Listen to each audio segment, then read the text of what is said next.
Praise the lord. Hallelujah, hallelujah. సంతోషం కలిగిన వారందరూ కూడా రెండు చేతులు పైకెత్తి ఒకసారి గట్టిగా హల్లెలూయా చెప్తారండి. హల్లెలూయా.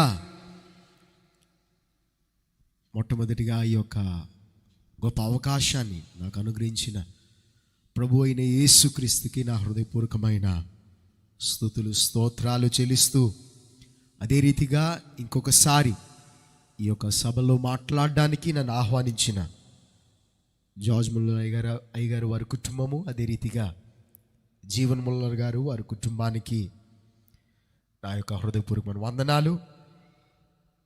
ఈ యొక్క దినాన నా ముందు అదే రీతిగా వేదిక మీద కూడా అనేకమైన దైవ సేవకులు ఉన్నారు. మీరు నాకంటే ఎంతో ఎక్కువ అనుభవం కలిగిన వారు. మిమ్మల్ని చూస్తే నా ధైర్యం పోతుంది.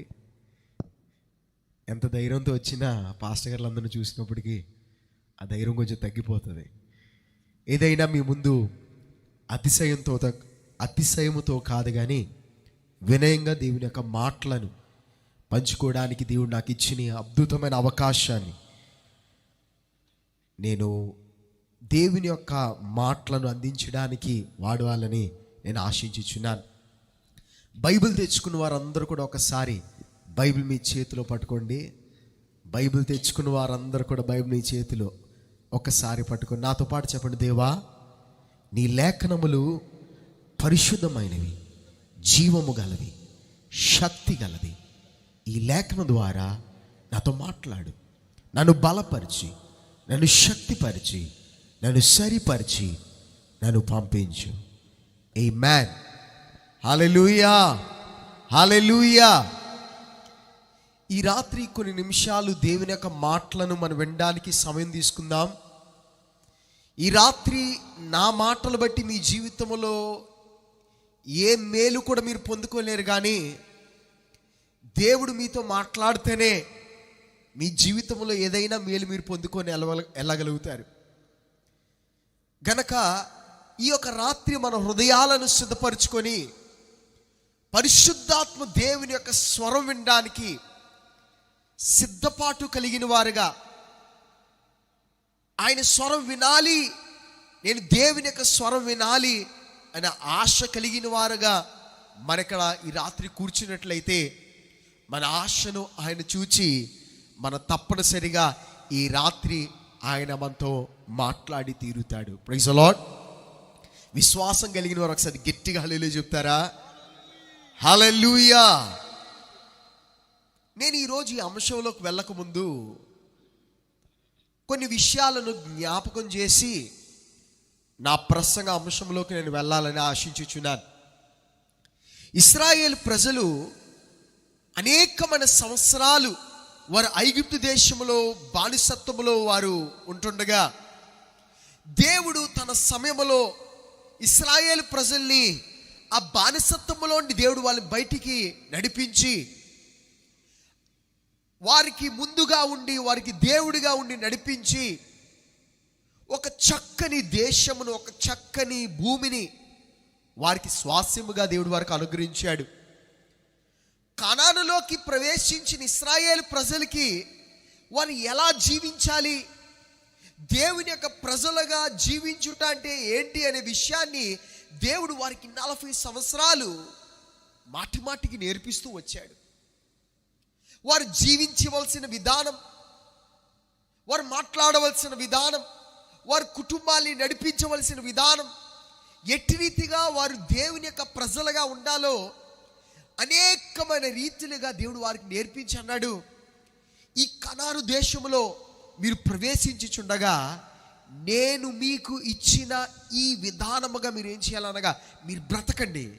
అప్పుడు మీరు ఏం చేస్తారనగా నేను అనుగ్రహించే ఆశీర్వాదాలన్నీ మీరు పొందుకుంటారు అని దేవుడు ఇశ్రాయేలు ప్రజలతో చెప్తే, ఇశ్రాయేలు ప్రజలు వారి యొక్క ఈ పాలు తేనె ప్రవహించే ఈ చక్కని ఈ భూమిలోనికి వారు వచ్చి వారు గొప్ప స్వతంత్రం కలిగిన వారుగా తీర్చబడి, వారి సొంత గృహాల్లో వారి సొంత భూమి కలిగిన వారుగా తీర్చబడినప్పుడు దేవుని యొక్క విధానములన్నిటినీ పక్కన పెట్టేసి వారి సొంత ఆలోచన ప్రకారంగా జీవించడం ప్రారంభించారు. దేవుని యొక్క మాటలను పక్కన పెట్టేశారు. దేవుని యొక్క ధర్మశాస్త్రాన్ని పక్కన పెట్టేసి వారి చుట్టూ ఉన్న వారు ఎలా బ్రతకమంటున్నారో అలా బ్రతకడం ప్రారంభించారు. దాన్ని బట్టి దేవుడు ఏం చేశాడంటే కనాను దేశంలో ఉండి వారిని బయటికి పంపించేశాడు. బబిలోను దేశంలో వారు 70 సంవత్సరాలు బానిసలుగా ఉన్నారు. దేవుని యొక్క ఉన్నతమైన కృపను బట్టి దేవుడు మళ్ళా ఏం చేశాడు అనగా ఆ బాబిలోను బానిసత్వంలోండి తిరిగి వారిని మరలా వారి సొంత దేశానికి దేవుడు నడిపించాడు. వారు తిరిగి మరలా ఈ కనాను దేశానికి వచ్చినప్పుడు ప్రాకారపు గోడలన్నీ కూలిపోయి ఉన్నాయి. పట్టణముగా లేదు. అక్కడ నివసించడానికి ఏ విధమైన అనుకూలత లేదు. అలాంటి సమయంలో నెహెమ్యా వంటి వారు, దేవుని కొరకు, దేవుని యొక్క ప్రజల కొరకు గొప్ప భారం కలిగిన నెహెమ్యా వంటి వాడు తన పదవి, తన యొక్క ఉద్యోగం అంతా విడిచిపెట్టేసి పట్టణపు గోడలు కట్టబడాలి, దేవుని యొక్క ప్రజలు క్షేమంగా ఉండాలి, దేవుని యొక్క ప్రజలు వర్ధిల్లాలి, దేవుని యొక్క ప్రజల యొక్క కుటుంబాలు కట్టబడాలి అన్న ఆశతో దివారాత్రులు ప్రయాసపడి ఏం చేశాడనగా ఆ ప్రాకారపు గోడలు కూడా కట్టించాడు. ఇప్పుడు ఇశ్రాయేల్ ప్రజలు వారి దేశాన్ని, వారి యొక్క పట్టణాన్ని తిరిగి వారు కట్టుకుంటుండగా నెహెమ్యా 3 ప్రాముఖ్యమైన విషయాల మీద శ్రద్ధ పడుతున్నాడు. నెహెమ్యా ఒక సత్యాన్ని గ్రహిస్తున్నాడు. ఏంటంటే, మేము గోడలు కట్టుకున్నాం కానీ మేము నిజంగా క్షేమంగా ఉండాలి అంటే ఈ గోడలు సరిపోవు. మేము చక్కని బలమైన గోడల వల్ల కట్టుకున్నాము కానీ మా యొక్క ప్రజలు దీవింపడాలి అంటే, మా బిడలు అభివృద్ధి చెందాలంటే, మా కుటుంబాలు అభివృద్ధి చెందాలంటే, మాకు నిజమైన క్షేమము, నిజమైన యొక్క ప్రొటెక్షన్, కాపుదల దేవుని యొద్ద నుండే మాకు దొరుకుతుందనే సత్యాన్ని గ్రహించి 3 ప్రాముఖ్యమైన విషయాల మీద శ్రద్ధ పెడుతున్నాడు. ఈ యొక్క రాత్రి ఆ 3 ప్రాముఖ్యమైన విషయాలు ఏంటో మనము గ్రహించి మన యొక్క జీవితాల్లో, మన వ్యక్తిగత జీవితాల్లో, మన కుటుంబాల్లో దేవుని యొక్క కార్యములు మనం పరిపూర్ణంగా, సంపూర్ణముగా అనుభవించుటకు, ఇచ్చిన వాగ్దానములు మన జీవితంలో నెరవేర్చబడుటకు, మనకిచ్చిన దర్శనాలు మన జీవితంలో నెరవేర్చబడుటకు ఈ దినాల్లో మనమును కూడా ఏం చేయాలనగా ఈ 3 విషయాల ఎడల శ్రద్ధ కలిగిన వారై తీర్చబడాలి. ఇక్కడ కూడి వచ్చిన ప్రతి వ్యక్తి కూడా దేవుని యొక్క వాగ్దానములు పొందుకున్న వారే. ఇక్కడ కూడి వచ్చిన ప్రతి వ్యక్తి కూడా దేవుని యొక్క దర్శనము కలిగిన వారే. దేవుడు ఇచ్చిన గొప్ప మాటలు ఉన్నాయి, వాగ్దానములు ఉన్నాయి, కానీ అవి మన జీవితం నెరవేర్చబడాలి అంటే మన మీద ఒక బాధ్యత కూడా ఉందండి. ఇశ్రాయేలు ప్రజలతో దేవుడు కానాను దేశంలోకి వారికి నడిపించి అన్నాడు, ఇదిగోండి మీకు మంచి దేశాన్ని ఇస్తున్నాను, కానీ మీరు దీవింపబడతారా శపింపబడతారా అనేది మీ మీద ఆధారపడి ఉంది. మనం చాలాసార్లు ఎవరో ప్రార్థన చేశారండి, లేకపోతే నేను ఉపవాసం ఉన్నానండి, లేదా దేవుడు వాగ్దానం ఇచ్చాడండి, పలానా ప్రవచనం నాకు ఇవ్వబడిందండి, గనక ఇంకేం పర్లేదులే నా జీవితానికి, ఇంకా దేవుడు చూసుకుంటాడులే, నాకు ఏ బాధ్యత లేదని చేతులు 2 దులిపేసుకొని దేవుడు చేస్తాడులే అని మన కార్యాల్లో మనం వెళ్ళిపోతూ ఉంటాం.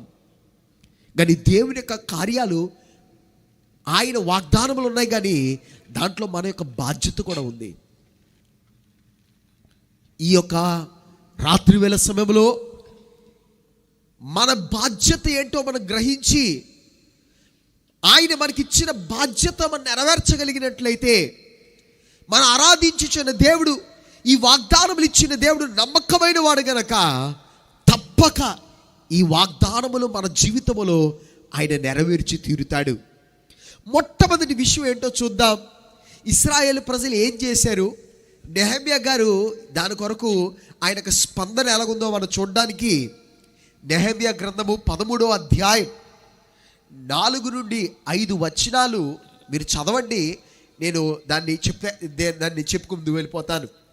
ఇంతకు ముందు మన దేవుని మందిరపు గది మీద నిర్ణయింపబడిన యాజకుడగు ఎలియాషీబు టోబియాతో బంధుత్వము కలుగజేసుకుని నైవేద్యమును, సాంబ్రాణి, పాత్రలను, గింజలలో 10వ భాగమును, క్రొత్త ద్రాక్షరసమును లేవీయులకును, గాయకులకును, ద్వార పాలకులకును ఏర్పడిన నూనెను యాజకులకు తేవలనని ప్రతిష్ఠిత వస్తువులను పూర్వము ఉంచు స్థలమునొద్ద అతనికి ఒక గొప్ప గదిని సిద్ధము చేసి ఉండెను. చూడండి, ఇశ్రాయేల్ ప్రజలు ఏం చేశారంటండి, దేవుని యొక్క ఆరాధనకు, దేవుని యొక్క పరిచర్యకు ఏర్పరచబడిన ఒక గది, ఆ యొక్క ఆరాధనకు కావలసిన ఆ యొక్క వస్తువులు, ఆ యాజకుడు వారి యొక్క పరిచర్య చేయడానికి, పరిచర్యలో ఉన్నవారు పరిచర్య చేయడానికి వారికి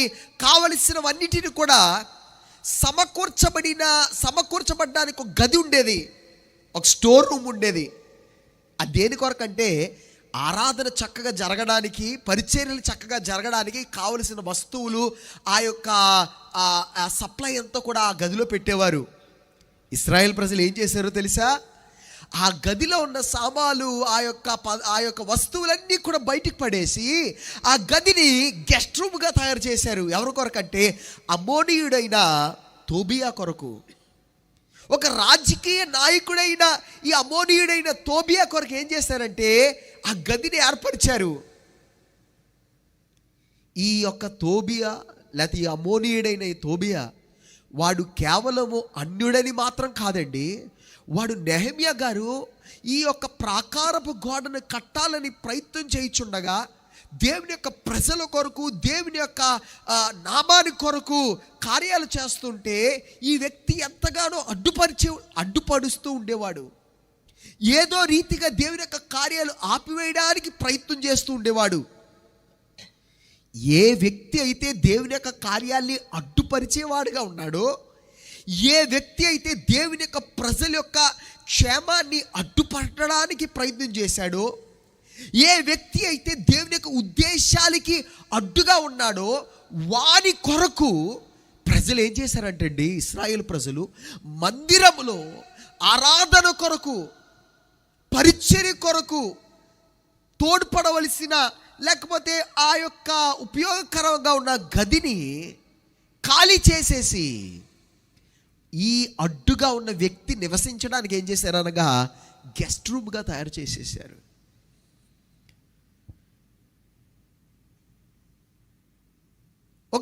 ఒక రాజకీయమైన లాభము కొరకు, ఒక వ్యక్తిగత లాభాని కొరకు, ఒక వ్యక్తిని సంతోషపరచడానికి, లేకపోతే ఇతరుల యొక్క దృష్టిలో మంచిగా గొప్పగా కనబడడానికి వారు ఏం చేశారనగా ఆరాధన కూడా ఏం చేశారనగా పక్కకు పెట్టడానికి, పరిచర్యను కూడా ఏం చేశారనగా పక్కన పెట్టడానికి వారు సిద్ధపడిన వారై తీర్చబడ్డారు. ఈ యొక్క గదిలో ఉన్న ఈ వస్తువులన్నీ వారు తీసేయడం బట్టి యాజకుడు తన పరిచర్య చేయలేకపోతున్నాడు. ఆ యొక్క మందిరంలో పాడేవారు పాడడానికి వారికి అది అడ్డుగా తీర్చబడుతుంది, అర్పణలు అర్పించబడ్డానికి ఆటంకంగా తీర్చబడుతుంది. అనేకమైన కార్యాలు ఆగిపోతున్నాయి, ఆరాధన పరిచర్య అంతా ఆగిపోతుంది. కానీ వారెవరికి కూడా అది ప్రాముఖ్యం కాదు. వాళ్ళు అనుకోవడం ఇదేది విషయం కాదు. టోబియాకి ఒక గది ఉండడం చాలా ప్రాముఖ్యం. ప్రియమైన సహోదరా, ప్రియమైన సహోదరి, ఈ రాత్రి మన ముందు ఒకే ప్రశ్న. మనము ఒకవేళ ఈ వ్యక్తిలా ప్రవర్తిస్తున్నామేమో, ఇశ్రాయేలు ప్రజల వలె మనం కూడా ప్రవర్తిస్తూ మన జీవితాల్లో దైవ విరోధమైన కార్యములు, దేవునికి అనుకూలము కాలేని కార్యములు, పాపమైన కార్యములను మన జీవితములో మనం ఏం చేస్తాం అనగా ఎక్కడో దగ్గర మనము సమకూర్చుకుంటున్నామేమో. ఆరాధన పక్కన పెట్టేసి, పరిచర్యను పక్కన పెట్టేసి, దేవుని యొక్క సంబంధమైన కార్యాల్ని పక్కన పెట్టేసి ఈ లోకమైన దైవ విరోధమైన కార్యాలకి మన హృదయములో స్థానం ఇస్తున్నామేమో. చాలాసార్లు మన ఆరాధన విడిచిపెట్టాలనుకొని చెయ్యం, పరిచర్యను పక్కన పెట్టాలనుకొని చెయ్యము. కానీ ఆరాధనతో పాటు పరిచర్యతో పాటు ఏదో రీతిగా మన యొక్క జీవితంలో దైవ విరోధమైన కార్యములను, పాపమైన కార్యములను, మోసకరమైన కార్యములను, అన్యాయమైన కార్యములను మన జీవితంలో ఏదో రీతిగా ఎక్కడో దగ్గర అడ్జస్ట్ చేయడానికి ప్రయత్నం చేస్తూ ఉంటాం. కానీ నెమ్మదిగా ఏమవుతుందో తెలుసా, కొంతకాలానికి ఆరాధన యొక్క స్థలము అది దోచుకుంటుంది, పరిచర్య యొక్క స్థలం అనేది దోచుకుంటుంది. కొంతకాలం తర్వాత అనుకుంటావు, అయ్యో నేను ఆరాధన చేయాలని ఉంది కానీ నేను ఆరాధన చేయలేకపోతున్నానండి, దేవుని పరిచయం చేయాలని ఉంది కానీ నాకు సమయం లేదు, నాకు పరిచయం చేయాలని అనిపించట్లేదు. ఎందుకంటే నీ యొక్క సమయము, నీ యొక్క ఆరోగ్యము, నీ యొక్క బలము, నీ మనస్సు అంతా ఏం చేసావనగా వేరే వాటి కొరకు ఏం చేసావనగా నువ్వు ఏర్పరిచేసుకున్నావు.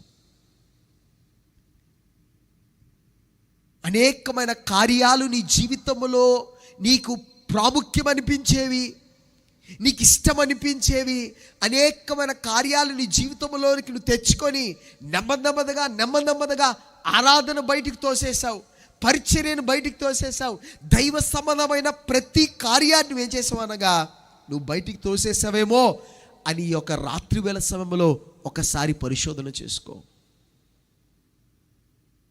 ఈ రాత్రి ఇక్కడ కూర్చుని వారు అనేకులు చెప్తారు, ఏంటి కొన్ని సంవత్సరాల ముందు, కొన్ని నెలల ముందు నేను చక్కగా బైబిల్ చదివేవాడిని అండి, నేను చక్కగా ప్రార్థన చేసేవాడిని అండి, నేను చక్కగా పరిచయం చేసేదాన్ని అండి, కానీ ఇప్పుడు ఏమి చేయడానికి వీలు కుదరట్లేదు, సమయం సరిపోవట్లేదు, లేకపోతే చేయాలని ఉంది కానీ చేయలేకపోతున్నాను, ప్రార్థించలేకపోతున్నాను, ఆరాధన చేయలేకపోతున్నాను, పరిచర్య చేయలేకపోతున్నాను, పరిచర్యలో తోడ్పడలేకపోతున్నాను. దానికి కారణం ఏంటో తెలుసా, నీ హృదయంలో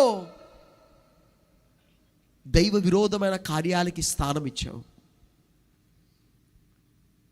చాలాసార్లు దైవ విరోధమైన కార్యాలంటే నేను మాట్లాడేది కేవలం పాపం మాత్రం కాదు, కానీ దేవుని యొక్క దేవుని కొరకున్న సమయాన్ని దోచుకున్నది ఏదైనా అది దైవ విరోధంగా తీర్చబడుతుంది.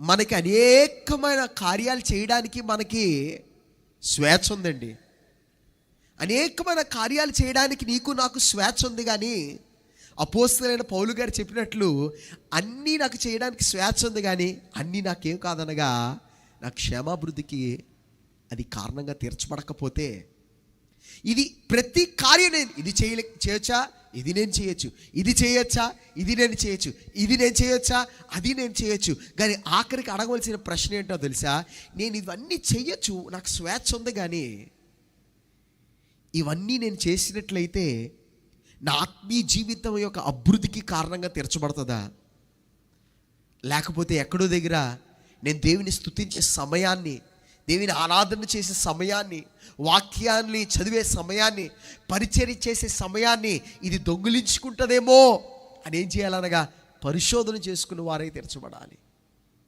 అనేకులు వాదనలోకి దిగిపోతూ ఉంటారు. ఎందుకండి ఇది చేయకూడదా, ఎందుకండి ఇలా ఉండకూడదా, ఎందుకండి ఇక్కడికి వెళ్ళకూడదా, ఎందుకండి ఇది చేయకూడదా, ఇక్కడికి వెళ్తే ఏమవుతుంది, అక్కడికి వెళ్తే ఏమవుతుంది, ఏ అవ్వదు, నాకు స్వేచ్ఛ లేదా, నీకు స్వేచ్ఛ ఉంది. కానీ అడగవలసిన ప్రశ్న నేను చేయొచ్చా చేయకూడదా అనే ప్రశ్న మాత్రం కాదు, అడగవలసిన ప్రశ్న ఏమనగా ఇది నాకు క్షేమాభివృద్ధికరంగా ఉంటుందా, నా ఆత్మీయ జీవితంలో ఇది అభివృద్ధికరంగా ఉంటుందా, లేకపోతే అది అభివృద్ధికరంగా లేదు అంటే ఈరోజు అది నీకు పాపంగా లేదేమో, కానీ ఈరోజు అది గొప్ప నేరంగా అనిపించట్లేదేమో, కానీ నెమ్మదిగా ఏం చేస్తుందో తెలుసా, అది పాపం కాదు, కానీ అది నెమ్మదిగా ఏం చేస్తుంది అనగా నిన్ను పాపం వైపుకు నడిపిస్తుంది. చాలాసార్లు అడిగే ప్రశ్న ఏంటంటే ఇది పాపం కాదు కదా, ఇది పాపం కాదు కదా, ఇది పాపం కాదు కదా, కాదు. కానీ ఇంకొక ప్రశ్న, ఇది పాపం కాదు కానీ ఇది నెమ్మదిగా నిన్ను ఎటువైపు నడిపిస్తుంది, నిన్ను పరిశుద్ధత వైపు నడిపిస్తుందా, లేకపోతే దేవుని దగ్గర దూరంగా నడిపిస్తుందా? చాలామందికి చాలా సులభమైన జవాబులు కావాలి. చెప్పండి, ఇది చేయొచ్చా చేయకూడదా, ఒక్క మాటలో చెప్పండి, ఇది చేయొచ్చా చేయకూడదు, ఎందుకంటే ఇంత ప్రసంగాలు చేస్తారు, చేయొచ్చా చేయకూడదా చెప్పండి అంటుంటారు. నువ్వు అడగవలసిన ప్రశ్న, నీకు స్వేచ్ఛ ఉంది సత్యమే, కానీ నువ్వు చేయించిన ఒక్కొక్క కార్యము నిన్ను దేవుని వైపు నడిపిస్తుందా, లేకపోతే నీ ప్రార్థన సమయాన్ని దొంగిలిస్తుందా, నీ ఆరాధన దొంగిలిస్తుందా, నీ పరిచర్యను దొంగిలిస్తుందా? అయితే చాలా జాగ్రత్త. నువ్వు గ్రహించకముందే, నువ్వు తెలుసుకోకముందే నువ్వు ఒక దినము పాపములో నువ్వు జీవించే వ్యక్తిగా తీర్చబడతావు. ఆ రోజు ఆశ్చర్యపోతావు, నేను ఇక్కడికి ఎలా చేరానో నాకు తెలియదండి అంటే దానికి కారణం ఏంటో తెలుసా? నీ జీవితంలో నువ్వు తీసుకున్న చిన్న చిన్న నిర్ణయాలు. పర్లేదులే, ఇది పాపం కాదు కదా, ఇది తప్పు కాదు కదా, ఇది తప్పు కాదు కదా, ఇది తప్పు కాదు కదా, ఇది తప్పు కాదు కదా అని ఒక్కొక్క కార్యం చేసి చేసి చేసి చేసి ఆఖరికి నీ జీవితంలో దేవునికి స్థానం లేనిదిగా తెరచబడింది. ఇవన్నీ చూసినప్పుడు తోబియా ఏం చేశాడంటే చూడండి, తోబియా గారు ఏం చేశారో చూద్దామా. నెహెమ్యా గ్రంథము 13వ అధ్యాయం యొక్క 8-9 వచనాలు ఒక్కసారి మనం చదువుదాం. నెహెమ్యా గ్రంథం 13వ అధ్యాయం యొక్క 8-9 వచనాలు. బహుగా దుఃఖపడి ఆ గదిలో నుండి తోబియా యొక్క సామాగ్రి అంతయు అవతల పారవేసి గదులన్నీ శుభ్రము చేయుడని ఆజ్ఞాపింపగా వారెలాగు చేసిరి. పిమ్మట మందిరపు పాత్రలను, నైవేద్య పదార్థములను, సాంబ్రాణిని నేను ఎక్కడికి మరలా తెప్పించి తిని. చాలా జాగ్రత్తమేనండి. ఇదంతా కూడా నెహెమ్యా గారు చూసి ఏం చేశారంట, వెళ్ళి ఆ గదిలో ఉన్న తోబియా యొక్క సామాన్లు, అమోనీయుడైన తోబియా యొక్క మంచము, కుర్చీ, వాడు బట్టలు అన్నీ తీసి ఏం చేసేసాడంట, బయటికి ఇసిరేశాడంట. ఆ గదిని ఖాళీ చేసేసాడు. చెప్పండి, ఏం చేశాడు? గదిని ఖాళీ చేశాడని చెప్పండి. గదిని కొంచెం గట్టిగా చెప్పండి. గదిని ఖాళీ చేశాడు. ప్రైజ్ ది లార్డ్, హల్లెలూయా. నెహెమ్యా చేసిన మొట్టమొదటి పని ఏంటో తెలుసా? ఆ గదిలో ఉన్న వాటన్నిటిని తీసి పారేశాడు. ఈ యొక్క రాత్రి మన ముందు ఒక సవాలు ఉంది. మన యొక్క గది నిండిపోయి ఉంటే, తోబియా యొక్క సామానులతో, ఈ లోకమైన సామానులతో, వస్తువులతో, పదార్థములతో, అనేకమైన కార్యాలు, చాలా ఉద్యోగము, వ్యాపారము, చదవడం అవి మాత్రం కాదండి. ఏవైపోయి ఉండగా చూడడానికి చాలా కార్యాలు ఉన్నాయి, వినడానికి చాలా విషయాలు ఉన్నాయి, వెళ్ళడానికి చాలా స్థలములు ఉన్నాయి, ఆలోచించడానికి చాలా ఊహలు ఉన్నాయి, అనుభవించడానికి అనేకమైన సంతోషములు, అనేకమైన కార్యాలతో మన జీవితం నిండిపోయింది. ఇప్పుడు ఎవరు ఖాళీ లేరండి. ఒక్క నిమిషం ఎవరైనా ఖాళీగా ఉంటే తల ఏముంటుందనగా దించుకొని ఉంటుంది, అంతే కదండి. ఎక్కడ ఎందుకు దించుకొని ఉంటుంది? మొబైల్లో ఏం చేసుకుంటామంటే అందరూ కూడా రీల్ చూసుకుంటూ ఉంటుంటారు. ముందు అందరికీ ఖాళీగా ఉంటే బోరు కొట్టేదండి. ఇప్పుడు ఎవరు ట్రైన్ గంట లేట్ అయినా ఎవరు ఆడట్లేదు, బస్సు 2 గంటలు లేట్ అయినా ఎవరికి సమస్య లేదు. ఎందుకంటే బస్ స్టాప్లో కూర్చొని అందరూ ఏం చేసుకుంటారు అనగా, తాతల నుంచి, మామల నుండి, పిల్లల నుండి అందరూ ఏం చేసుకుంటారు అనగా రీల్ చూసుకుంటూ ఉంటుంటారు కనుక, అయ్యా ఎంతసేపు బస్ స్టాప్లో కూర్చున్నామంటే 2 గంటలైనా 3 గంటలైనా తెలియట్లేదు. ఎందుకంటే ఆ మొబైల్లో పడిపోయి రీలు తర్వాత రీళ్ళు, వీడియోలు తర్వాత వీడియోలు చూసుకున్నప్పటికల్లా 2 గంటలో 3 గంటలో ట్రైన్ ఇంకా లేట్ వస్తే బాగుందేమో అనిపిస్తుంది కొంతమంది. అంత బిజీగా అయిపోయాం మన జీవితాలు, అంత నిండిపోయాయి. ఈ యొక్క రాత్రి ఎంతమంది నెహెమ్యా గారు చేసినట్లు మీ యొక్క గదిలో అనవసరమైన వాటిని అన్నిటిని కూడా తీసి పారివేయడానికి ఎంతమంది సంసిద్ధంగా ఉన్నారు? మీతో మీరు ప్రశ్న అడగండి. ఈ యొక్క రాత్రి చాలామంది అడుగుతారు, నేనేం చేయాలండి, ఇంకా నేను దేవునికి సమీపంగా తీర్చబడాలంటే నేనేం చేయాలి? ఇంకా దేవుని యొక్క పరిచర్య నేను చేయాలంటే నేనేం చేయాలి? నేను సహవాసం లేకపోతే దేవుని యొక్క సేవలో, దేవుని యొక్క పరిచయాలు ఎదగాలంటే నేనేం చేయాలి? ఇంకా నేను దేవుని యొక్క స్వరం వినాలంటే నేనేం చేయాలి? ఏం చేయమంటారో అని అడుగుతూ ఉంటారు. నువ్వు ఏదైనా కొత్తగా ప్రారంభించకముందు కొత్తగా ఇంకేం తెచ్చుకోవాలని కాదు, కానీ మొట్టమొదటిగా నెహెమ్యా ఏం చేశాడు అనగా, మొట్టమొదటిగా ఏం చేశాడు? ఆ గదిలో ఉన్నదంతా తీసి పారేసి, అనేకులు జీవితంలో తీసి పారేయడానికి ఇష్టపడరు. వాక్యం వింటారు, ఆదివారం వెళ్తాం, వాక్యం వింటాం, ఓ దేవుడు ఇది నాతో మాట్లాడాడు, ఇలా చేయడం ప్రారంభించాలి, రైట్ నేను చేయడం ప్రారంభిస్తాను. ఇంకో కార్యం వింటాం, అది చేయడం ప్రారంభిస్తాం. కానీ మనకున్నది 24 గంటలే. మనకున్నది అనేకమైన విషయంలో మనకు పరిమితులు ఉన్నాయి. మనం ఆలోచించగలిగేది, చేయగలిగేవి ప్రతి దాంట్లో మనకు పరిమితులు ఉన్నాయి. మనం ఇంతవరకు చేస్తున్న కార్యాల్ని కొనసాగిస్తూ దాంతోపాటు దేవుడు మనతో మాట్లాడిన కార్యం కూడా చేసేద్దామని ప్రయత్నంలో ఉంటాం. 2 రోజులు చేస్తావు, 3 రోజులు చేస్తావు, 5వ రోజు కలిసిపోతావు. కానీ ప్రియమైన సహోదర సహోదరి, నిజంగా నువ్వు దేవుని యొక్క మాటకు లోబడి నీకు జీవించాలనే ఆశ నీకుంటే, నిజంగా దేవుడు చెప్తున్న మాటలకు లోబడి అట్రీతిగా నువ్వు జీవించాలని నువ్వు ఆశించుచున్నట్లయితే, ఏదైనా క్రొత్తది ప్రారంభించక ముందు ఒక్కసారి ఆలోచించు, ఇప్పుడు నేను చేయుచున్న వాటిలో నా జీవితంలో ఏది నేను తీసేయాలి. లేకపోతే ఈ రోజు నుంచి నేను ఈ 5 కార్యాలు చేసేస్తాను, రేపటి నుండి 10 కార్యాలు చేస్తాను, వచ్చే నెల నుండి 15 కార్యాలు చేస్తాను అని నీ లిస్టు పెంచుకుంటూ వెళ్ళిపోవడం వలన కొన్ని రోజుల్లో అలిసిపోతావు, మరలా పాత విధానానికి వెళ్ళిపోతావు. నెహెమ్యా గారు చేసినట్లు మొట్టమొదటిగా ఏం చేయాలో తెలుసా? నీ గదిలో ఉన్న చెత్తంతో తీసి పారేయాలి. నీ సమయాన్ని నువ్వు ఖాళీ చేయాలి. నువ్వు నీ యొక్క సమయం నువ్వు ఖాళీ చేసుకోకుండా అన్ని కార్యాలు చేసుకుంటూ, అన్ని చూసుకుంటూ, అన్ని కబుర్లు వింటూ, అనేకమైన కార్యాలు పాలు పొందుతూ, దాంతోపాటు నువ్వు బైబిల్ చదివేద్దాం, ప్రార్థన చేసేద్దాం, ఆరాధన చేసేద్దాం, పరిచయం చేసేద్దాం అంటే ఎక్కడ కుదురుతుంది? 5 రోజులు చేస్తావు, హడావిడి చేస్తావు, నెల రోజులు ఆవేశపడతావు, తర్వాత అనుకుంటావు నా వల్ల కుదరట్లేదండి, నాకు సమయం లేదండి. అవును, నీకు సమయం ఉండదు. సమయం ఉండాలి అంటే మొట్టమొదటిగా నీ ఆరోగ్యం ఉండాలంటే, బలం ఉండాలంటే, శక్తి ఉండాలంటే ముందు ఏం చేయాలో తెలుసా? ఖాళీ చేయాలి. తీసి పారేయవలసింది తీసి పారేయాలి. తర్వాత ఏం చేశాడంట? వాటి అన్నిటిని తీసి పారేసి అప్పుడు ఏం చేశాడంట? దాంట్లో ఉండవలసిన వాటిని అన్నిటిని మళ్ళా తిరిగి సమకూర్చాడు. ఈ యొక్క రాత్రి మనలో అనేకులు అటువంటి ఒక తీర్మానం తీసుకోగలగాలి. ఈ రాత్రి మిగతా ప్రసంగం అంతా మీరు వింటారో అర్థం చేసుకుంటారో నాకు తెలియదు, కానీ కనీసం ఈ ఒక్క మాటని ఈ దినం మీరు జ్ఞాపకం చేసుకొని మీ హృదయంలో భద్రపరుచుకొని ఈ ఒక్క మాటకి మీరు స్పందించడానికి తీర్మానం తీసుకోండి.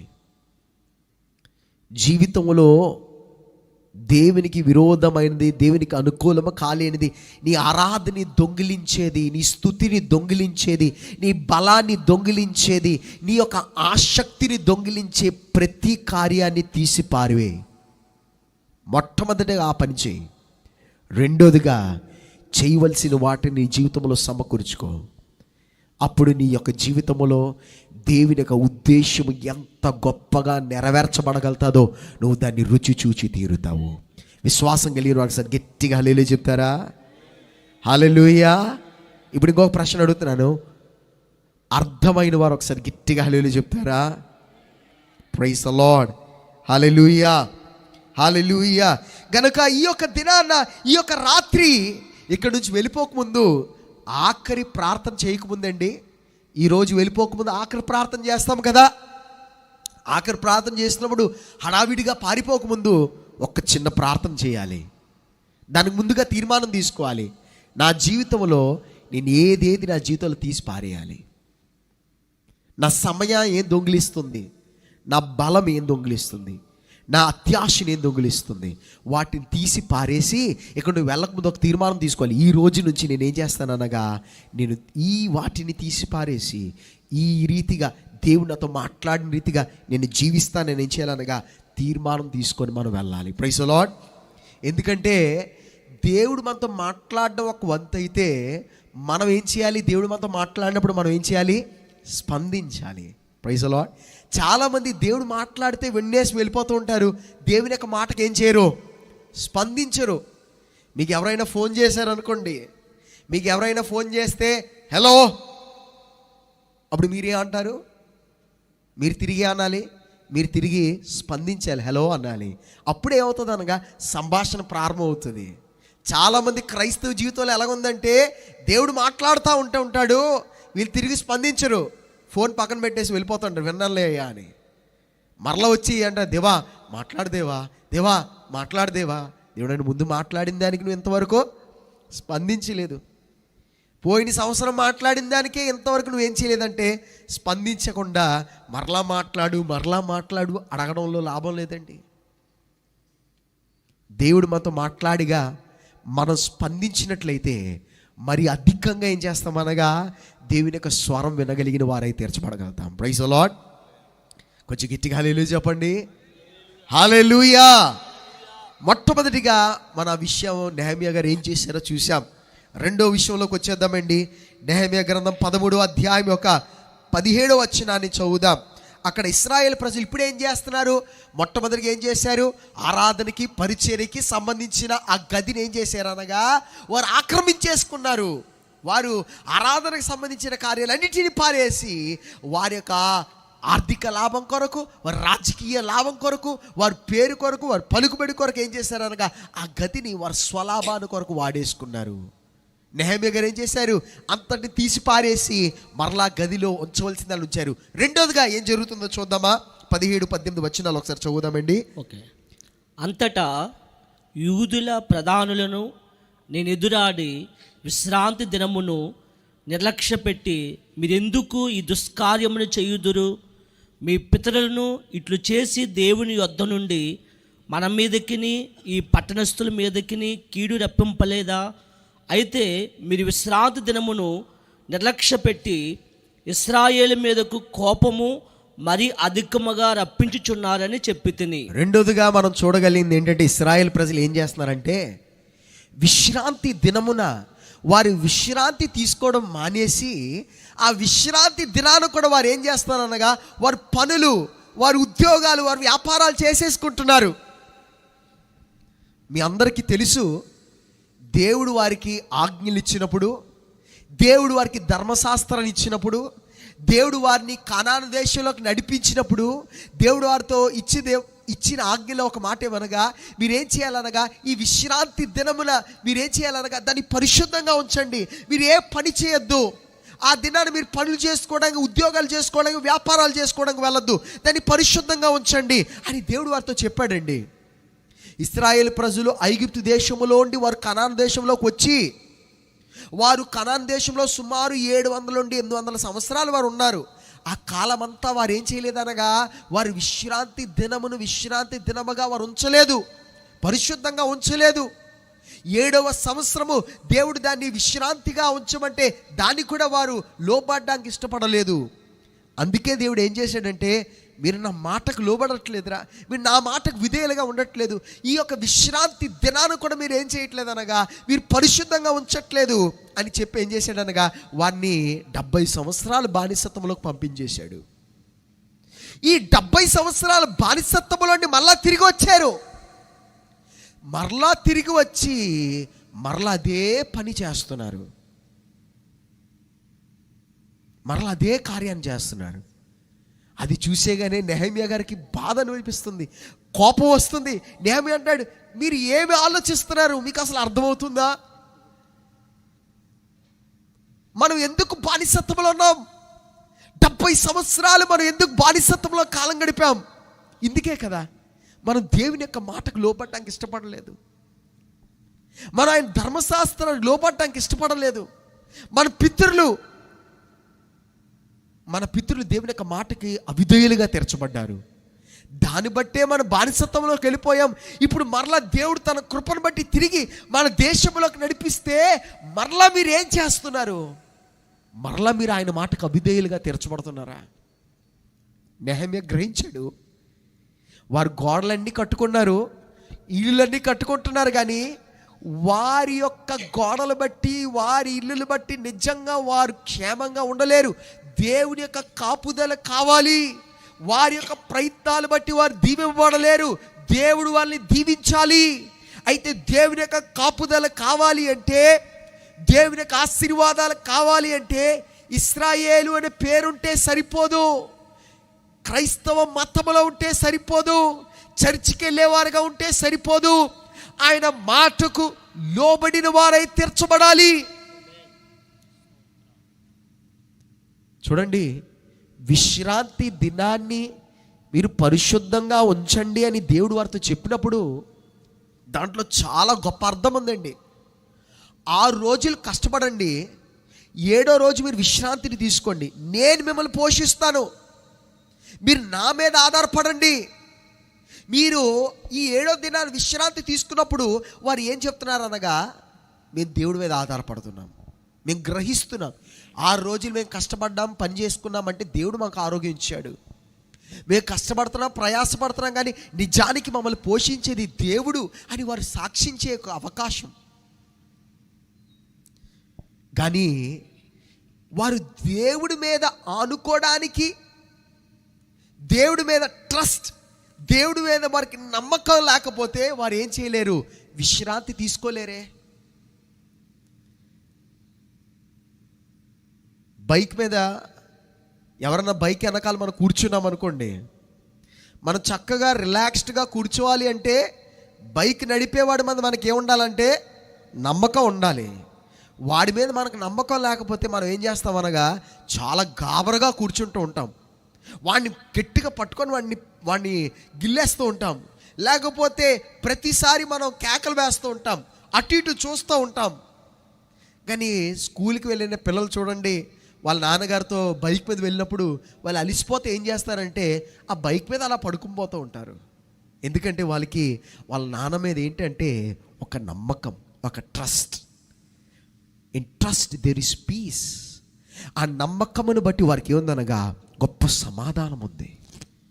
దాన్ని బట్టి వారు ఏం చేసుకోగలుగుతున్నారు అనగా రెస్ట్ తీసుకోగలుగుతున్నారు, విశ్రాంతి తీసుకోగలుగుతున్నారు. నమ్మకమే లేకపోతే ఏం చేయలేము అనగా విశ్రాంతి తీసుకోలేము. ఇశ్రాయేలు ప్రజలు విశ్రాంతి దినాన్న వారు విశ్రాంతి తీసుకోలేనప్పుడు వారు ఏం చెప్తున్నారంటే, మాకు నిజానికి దేవుడి మీద నమ్మకం లేదు, నిజానికి ఆయన మమ్మల్ని పోషిస్తాడని మాకు నమ్మకం లేదు. ఎందుకంటే ఈరోజు కూడా వ్యాపారం చేస్తే, ఈరోజు కూడా కష్టపడితే ఇంకో 10 రూపాయలు వస్తాయి, ఇంకా కొంచెం కూడా ఎక్కువ లాభం వస్తుంది, కొంచెం ఎక్కువ సంపాదించవచ్చు. దేవుని యొక్క మాటకి లోబడ్డం కంటే తాత్కాలికంగా కలుగుతున్న లాభమునే వారు ఏం చేశారనగా ఇంకొక గొప్పగా భావించారు. దేవుని యొక్క మాటకి లోబడ్డం కంటే, దేవుడిచ్చిన మాటకి విధేయులుగా ఉండడం కంటే ఈరోజు దొరికే లాభమే గొప్పగా భావించారు. మళ్ళీ చెప్తారండి, వాక్యం ప్రకారం బ్రతుకుతే వ్యాపారం ఎలా చేస్తామండి? భలే చెప్తారండి, ఇలా బ్రతుకుతే ఏ ఉద్యోగం జరుగుతుందండి? ఇలా మీరు చెప్పిన నమ్మకంగా ఉద్యోగం చేసేసుకుంటే ఈ డబ్బులు కాకుండా ఏం రావండి. పాస్టర్ గారికి ఏం తెలుసండి? లేకపోతే వాక్యం చెప్పే వాళ్ళకి ఏం తెలుసండి మా కష్టాలేంటో? ప్రియమైన సహోదరుడా, సహోదరి, పాస్టర్ గారు నిన్ను దీవించలేరు, వాక్యం చెప్పేవారు కూడా నిన్ను దీవించలేరు. కానీ మిమ్మల్ని కానీ నన్ను కానీ మనందరినీ దీవించేది ఒక్కడే, ఆయన ప్రభు అయిన యేసుక్రీస్తు వారే ఉన్నారు. అయితే ఆయన యొక్క సన్నిధానానికి వచ్చి ప్రభువా నన్ను దీవించయ్యా అని అడగాలంటే ముందు మన జీవితం యథార్థంగా ఉండాలి కదా. మన ఉద్యోగంలో, వ్యాపారంలో, మన ఇంటిలో, మన ఊరిలో అన్యాయంగా ప్రవర్తిస్తాం. ఎందుకు ప్రవర్తిస్తామంటే 10 రూపాయలు ఎక్కువ రావాలని. ఎందుకో తెలుసా? ఆ నమ్మకంగా యథార్థంగా ఈ వాక్యానుసారంగా బ్రతుకుతే 10 రూపాయలు రావని నీకు తెలుసు. కానీ నువ్వు నమ్మకంగా యథార్థంగా నువ్వు బ్రతకాలి అంటే నీకు ఈ వాక్యం మీద, ఈ వాక్యం ఇచ్చిన దేవుడిపై నీకేముండాలనగా గొప్ప నమ్మకం ఉండాలి. నమ్మకం లేకుండా ఈ వాక్యానికి లోబడి నువ్వు బ్రతకలేవు. ఈ బైబిల్లో ఏం చెప్తుందో మొత్తం నీకు తెలిసి ఉండొచ్చు, కానీ దీని ప్రకారంగా బ్రతకడానికి నాలెడ్జ్ సరిపోదు, జ్ఞానం సరిపోదు. జ్ఞానం బట్టి నువ్వు ఏం చేయలేవు అనగా ఈ వాక్యానికి అనుసారంగా నువ్వు బ్రతకలేవు. విశ్వాసం కావాలి, దేవుని మీద నమ్మకం కావాలి. లేకపోతే దేవుని యొక్క సత్యం అంతా నీకు తెలిసి ఉండొచ్చు, కానీ నీ వ్యాపారంలో కానీ, నీ ఉద్యోగంలో కానీ, నీ జీవితంలో ఎక్కడ కూడా ఈ మాటకు లోబడి నువ్వు జీవించలేవు. ఎందుకంటే తెలుసా, నీకు దీంట్లో ఏం చెప్పబడిందో తెలుసు, కానీ దీంట్లో చెప్పబడిన దాన్ని బట్టి నీకేం లేదనగా నమ్మకము లేదు, విశ్వాసము లేదు. అందుకే ఇంకా నీ వ్యాపారంలో అన్యాయం, అందుకే నీ జీవితంలో ఇంకా అన్యాయం, అందుకే నీ మాటల్లో అన్యాయం, నీ ప్రతి కార్యంలో కూడా ఎందుకు అన్యాయం ఉందంటే దేవుడు నిన్ను దీవిస్తాడని నీకు నమ్మకం లేదు. ప్రియమైన సహోదర సహోదరి, దేవుడు వెక్కిరింపబడవాడు. పాస్టర్ గారు, సేవకులు వెక్కిరింపబడతారు. వారందరూ కూడా మనుషులు. వారి ముందు మనం ఏం చేసినా, మీరు ఎలా చేసినా చాలా మంచి విశ్వాసాలు అనుకోవచ్చు, కానీ దేవుడు వెక్కిరింపబడేవాడు కాదు.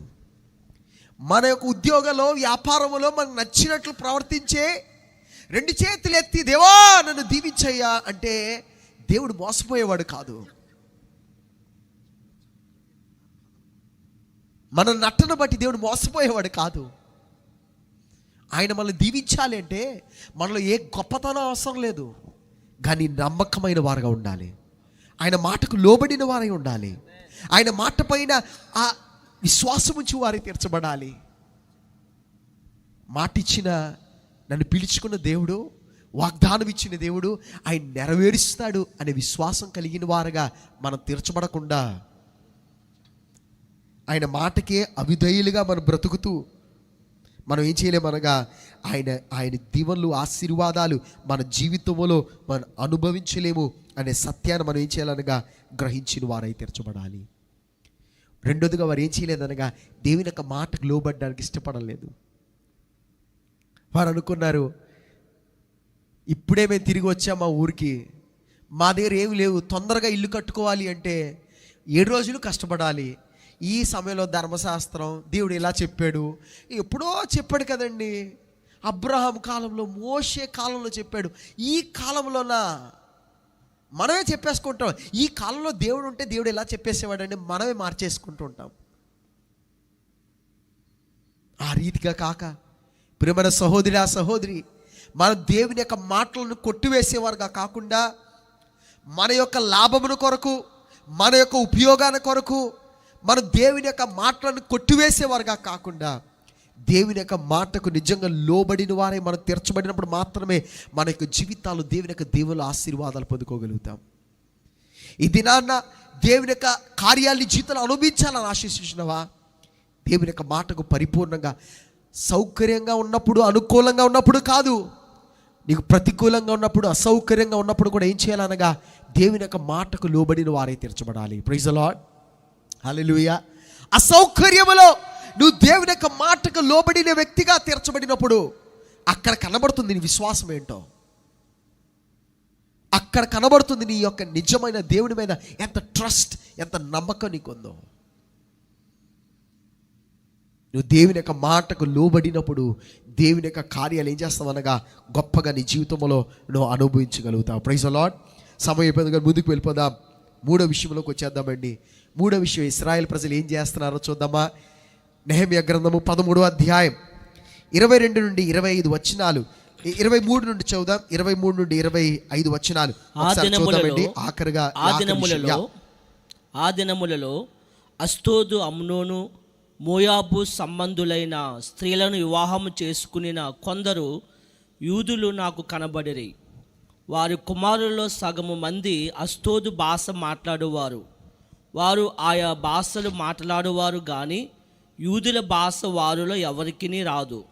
అంతటా నేను వారితో వాదించి వారిని శపించి కొందరిని కొట్టి వారి తల వెంట్రుకలను పెరికివేసి, మీరు వారి కుమారులకు మీ కుమార్తెలకు ఇయ్యకయు, మీ కుమారులకైనను మీకైనను వారి కుమార్తెలను పుచ్చుకొనకయు ఉండవలనని వారి చేత దేవుని పేరట ప్రమాణము చేయించి ఇట్టి కార్యములు జరిగించి ఇశ్రాయేలు రాజు అయిన సొలొమోను పాపము చేయలేదా? ఇశ్రాయేలు ప్రజలు ఇక్కడ ఏం చేస్తున్నారంటే వారి యొక్క కుమారులను అన్యుల యొక్క కుమార్తెలకు ఇచ్చి, వారి యొక్క కుమార్తెలను అన్యుల యొక్క కుమారులకు ఇచ్చి, ఆ రీతిగా వారి కుటుంబ వ్యవస్థ అంతా కూడా అన్యుల యొక్క కుటుంబాలుగా తీర్చబడి, వారి యొక్క బిడ్డలు కూడా ఏం చేస్తున్నారనగా యూదుల యొక్క భాష కాకుండా అన్య దేవతలు ఆరాధించే వారి యొక్క భాషలు మాట్లాడే వారు తీర్చబడ్డారంట. చూడండి, ఇశ్రాయేల్ ప్రజలతో దేవుడు వారు కానాన్లోకి అడుగు పెట్టకముందు ఖచ్చితంగా ఒక విషయాన్ని చెప్పాడు. మీరు కనాన్లోకి అడుగు పెడుతున్నారు, అక్కడ ఇతర దేవతలు ఆరాధించేవారు ఉంటారు గనక మీరు అక్కడికి వెళ్ళినప్పుడు వారి యొక్క కుమారులకు మీ కుమార్తెలు ఇవ్వద్దు, మీ యొక్క కుమారుల కొరకు వారి కుమార్తెలను తేవద్దు. ఎందుకు అంటే నాకు వారంటే ఇష్టం లేదని కాదు, ఎందుకనగా మీరు అలా చేసినట్లయితే మీ కుటుంబ వ్యవస్థ ఏమవుతుందనగా, మీ కుటుంబాల్లో ఏముండదనగా దేవుని యొక్క మాటకు లోబడేవారుగా ఉండరు. మీరు దేవుని యొక్క మాటల విషయంలో, దేవుని యొక్క సత్యం విషయంలో మీరు రాజీ పడిపోతారు. మీరు రాజీ పడిపోయి మీ బిడ్డలను కూడా ఏం చేస్తారనగా దేవుని యొక్క సత్యములో కాకుండా ఈ లోకానుసారంగా మీరు పెంచుతారు. అప్పుడు ఏమవుతుంది అనగా రాబోతున్న తరము దేవుని వెంబడించేవారుగా ఉండరు.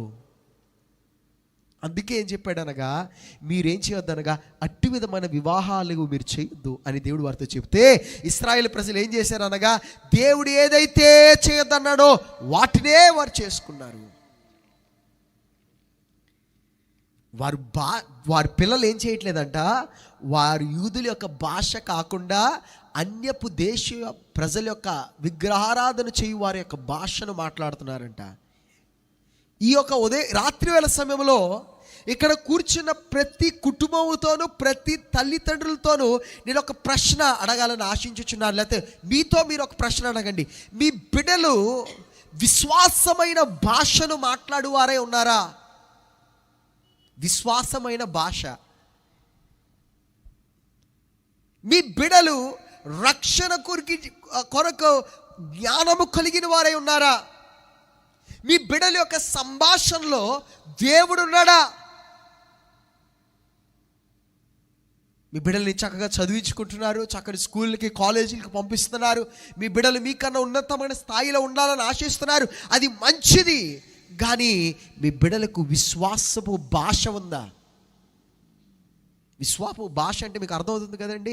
మనం మాట్లాడతాం కదా, మీరు తల్లిదండ్రులు ఎంతో చక్కగా మాట్లాడుతుంటారు కదా, దేవుని యొక్క చిత్తం అయితే, దేవుని యొక్క కార్యాలు, దేవుడు మార్గాలు తెరుస్తాడు, దేవుడు నన్ను దీవిస్తాడు, దేవుని యొక్క నేను అడుగుతాను, దేవుడు నాకు ఎలాంటి కార్యం చేశాడు. ఆ భాష బిడ్డల యొక్క జీవితాలు ఉందా? ఏ రీతిగా అయినా నీ బిడ్డల యొక్క సంభాషణలో ఆత్మీయమైన భాష ఉందా, లేకపోతే వారి భాష లోకానుసారమైన భాషగా తీర్చబడిందా? నీ బిడ్డల యొక్క భాషలో విశ్వాసం ఉందా అనేది పరిశోధన చేసుకో. ఎందుకు లేదు అంటే దానికి కారణం ఏంటో తెలుసా? వారికి నువ్వేం చేయట్లేదు అనగా ఆ విశ్వాసము అయిన ఆ సహవాసంలో నువ్వు పెంచట్లేదు. నీ సంఘములో నీ బిడ్డలను పెంచు.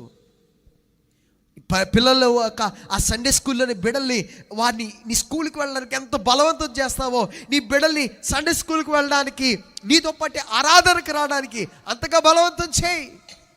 నేను వస్తావా చర్చికి? రాను. అయితే సరే టీవీ చూసుకో, నేను చర్చికి వెళ్ళేసి వస్తాను అని కాదు. సరే నువ్వు ఆడుకో, నేను చర్చికి వెళ్ళేసి వస్తానని కాదు. నీ బిడ్డలకి దేవుని యొక్క సన్నిధానానికి వెళ్ళడం ఎప్పుడు కూడా ఏముండకూడదు అనగా ఒక చాయిస్గా ఉండకూడదు, ఒక ఎంపికగా ఉండకూడదు. ఆదివారం అయింది అంటే మనం కుటుంబంగా దేవుని యొక్క సన్నిధానానికి వెళ్ళి తీరుతాం అంతే. నువ్వు మంచం మీద లేవు అంటే మనం కలిసి దేవుని సన్నిధానానికి వెళ్ళి తీరుతాం. నీ యొక్క బిడలు విశ్వాసమైన భాష కలిగిన వారే, విశ్వాసమైన ఆలోచన కలిగిన వారే, విశ్వాస జీవితంలో ఎదిగిన వారే తీర్చబడాలి. చాలా బాధాకరమైన విషయం ఏంటంటే అనేకమైన తల్లిదండ్రులు ఏసావులా ప్రవర్తిస్తూ ఉంటారు. ఏసావు ఏం చేశాడో తెలుసండి? కొంచెం ఆకలి వచ్చిందని, లేకపోతే బాగా ఆకలి వచ్చిందని చెప్పి తన జ్యేష్ఠపు కుమారుడు హక్కుని ఏం చేసుకున్నాడు అనగా అమ్మేసుకున్నాడు. వాడి సంపాదించుకుంది కాదు, వాడికి అనుగ్రహింపబడింది. అబ్రాహాం యొక్క మనవుడుగా, పెద్ద మనవుడుగా ఉండి ఆ ఆశీర్వాదముల యొక్క ఒక పాత్రగా ఉండే ధన్యత వాడికి అనుగ్రహింపబడితే ఆ రోజు ఆకలేసిందని చెప్పి ఏం చేశాడు అనగా దేవుడిచ్చిన హక్కును, ఆ జ్యేష్ఠపు కుమారుడు యొక్క ధన్యతను ఏం చేసుకున్నాడు అనగా అమ్మేసుకున్నాడు. అనేకమైన తల్లిదండ్రులు కూడా వారి బిడ్డల యొక్క జీవితం కొంచెం బాగుండాలి అని ఏంటి, నా పిల్లలు మంచి ఇంట్లో ఉండాలి, నా పిల్లలకి మంచి వివాహం జరగాలి, నా పిల్లల యొక్క బ్రతుకు నాకన్నా బాగుండాలి. ఎలా బాగుండాలి? ఈరోజు వాళ్ళ బ్రతుకు బాగుండాలి అని బిడ్డల యొక్క విశ్వాసాన్ని అమ్మివేసుకున్న వారు, బిడ్డల యొక్క రక్షణ అమ్మేసుకున్న తల్లిదండ్రులు అనేకులు లేరా? నా బిడ్డ పరలోకానికి వెళ్ళకపోయినా పర్లేదండి, మంచి గవర్నమెంట్ ఉద్యోగం ఉన్నవాడిని పెళ్లి చేసుకోవాలి. నా బిడ్డ పరలోకంలో స్వర్గములో దేవుడితో పాటు నివసించకపోయినా నాకు పర్లేదండి, కానీ ఇక్కడ బతికినప్పుడు మాత్రం పెద్దింట్లో ఉండాలి, మంచి ఇంట్లో ఉండాలి, కారులో తిరగాలి. తర్వాత నరకం పోయినా పర్లే, నేను పరలోకానికి పోతాను. వారు బతుకున్నప్పుడు వారు ఏం చేయాలనగా సుఖంగా బతకాలి అని దేవుడు వారికి ఇచ్చిన రక్షణను ఒక్క పూట ఆహారం కొరకు, కొన్ని దినాల, కొన్ని సంవత్సరాల సుఖముల కొరకు రక్షణను అమ్మేసుకున్న తల్లిదండ్రులు అనేకులు ఉన్నారు. వారు ఎంతగానో దేవుని చేత రక్షింపబడినప్పటికీ ఆ రక్షణ అనుభవాన్ని బిడలకి అందజేయలేని వారు అనేకమైన తల్లిదండ్రులు ఉన్నారు. ఓ, ఎంత బాధకరమైన విషయం, ఎంత దుఃఖకరమైన విషయం అండి అది. సొంత తల్లిదండ్రులు బిడల యొక్క రక్షణ కొరకు ఆలోచించలేని వారై తీర్చబడినట్లయితే దానికన్నా దౌర్భాగ్యమైన స్థితి ఏ బిడకు కూడా ఉండదు. ఈ యొక్క రాత్రివేళ సమయంలో మన యొక్క కుటుంబాలు దేవుని యొక్క సత్యములు ఎంచబడాలనగా కట్టబడిందిగా, దేవుడిచ్చుచున్న ఆ యొక్క సత్యములో కట్టబడిందిగా తీర్చబడాలి. ఎప్పుడైతే కుటుంబాలు కట్టబడతాయో, కుటుంబాలు ఆత్మీయంగా కట్టబడినప్పుడు సంఘములు బలపరచబడతాయి. సంఘములు బలపరచబడినప్పుడు దేవుని యొక్క రాజ్యము ఇంకా బలంగా కట్టబడుతుంది. కానీ దాని సూత్రం ఎక్కడుందనగా కుటుంబాల్లో ఉంది. ఈ యొక్క దినాల్లో ప్రతి తల్లి తండ్రి, ప్రతి యవన బిడ్డ కూడా కుటుంబాలను ఏం చేయాలనగా దేవుని యొక్క వాక్యానుసారముగా కట్టుకొని దేవుని మహిమపరిచిన వారై తీర్చబడాలి. ప్రైజ్ ది లార్డ్, హల్లెలూయా, హల్లెలూయా. ఆ యొక్క విషయంలో అక్కడ జరుగుతున్న ఇంకొక విషయం ఏంటో తెలుసా? ఆ వివాహము, అన్యులతో కలిసి ఉండడము, అవన్నీ దేనికి చూపెడుతుందనగా ఫెలోషిప్, సహవాసం. క్రైస్తవ జీవితంలో, నా మాటలు ముగించేస్తానండి, ఒక 5 నిమిషాల్లో నా మాటలు ముగించేస్తాను, చాలా జాగ్రత్తమేనండి. క్రైస్తవ జీవితంలో చాలా ప్రాముఖ్యమైనది వాక్యం చదవడం, ప్రార్థన చేయడం, ఆరాధన చేయడం. ఇంకో చాలా ప్రాముఖ్యత ఏంటో తెలుసా? సహవాసం. బైబిల్ అంతా కూడా ప్రారంభం నుండి దేవుడు సహవాసంలో ఉన్నవాడు. దేవుడు అన్నాడు, ఆయన ప్రారంభం నుండి తండ్రి, కుమార, పరిశుద్ధాత్మ దేవుని యొక్క సహవాసంలో ఉన్నవాడు. ఆదాము ఒంటరిగా ఉండడం చూసి దేవుడు అన్నాడు, నువ్వు ఒంటరిగా ఉండడం మంచిది కాదన్నాడు. యేసు ప్రభువారు తన పరిచర్య ప్రారంభించినప్పుడు తను ఒంటరిగా ప్రారంభించలేదు. తను ఏం చేసుకున్నాడు అనగా తనతో పాటు ప్రయాణం చేయడానికి కొంతమందిని ఎంచుకున్నాడు. తన శిష్యుల్ని పరిచర్య కొరకు పంపించినప్పుడు ఎలా పంపించాడు అనగా ఇద్దరిద్దరుగా పంపించాడు. ఆయన బైబిల్లో ఒక సూత్రం ఉంది. ఏంటో ఆ సూత్రం ఏంటో తెలుసా? 2, 3 ఆ నామమున ఎక్కడ కూడి వస్తారో వారి మధ్యలోకి ఏం చేస్తాడనగా ఆయన దిగి వస్తాడు. ఇంకో సూత్రం ఉంది. 2 క్రైస్తవ సహోదరులు ఏకుమించి ఒక్క విషయాన్ని కొరకు ప్రార్థిస్తే పరలోకంలో ఏం చేయబడుతుంది అనగా అది ఆమోదించబడుతుంది. చూడండి ఎంత గొప్ప సూత్రమో. మనం కలిసి ఉండుట, సహవాసములో మనం ఉండుట, అది చాలా ప్రాముఖ్యమైనది. అది మనకి ఇవ్వబడిన ఒక చాయిస్ కాదు. నువ్వు ఉంటావా అని చెప్పబడేది కాదు. క్రైస్తవ జీవితంలో ఎప్పుడు కూడా ఒంటరితనంగా సాధించేది కాదండి. ఈ లోకంలో ఒంటరిగా ఏదైనా ఎవడన్నా చేశాడంటే వాడే గొప్పవాడు. ఒక్కడు 100 మందిని కొట్టాడా? ఒక్కడు ఇన్ని కార్యాలు చేశాడా? ఒక్కడు ఇన్ని కార్యాలు చేయగలుగుతాడా? లోకంలో హీరోయిజంకి ఎక్కువ విలువ ఇవ్వబడుతుంది. క్రైస్తవ జీవితంలో జీవితంలో హీరోయిజం లేదండి. ఒంటరిగా చేయగలిగేది ఏదీ లేదు.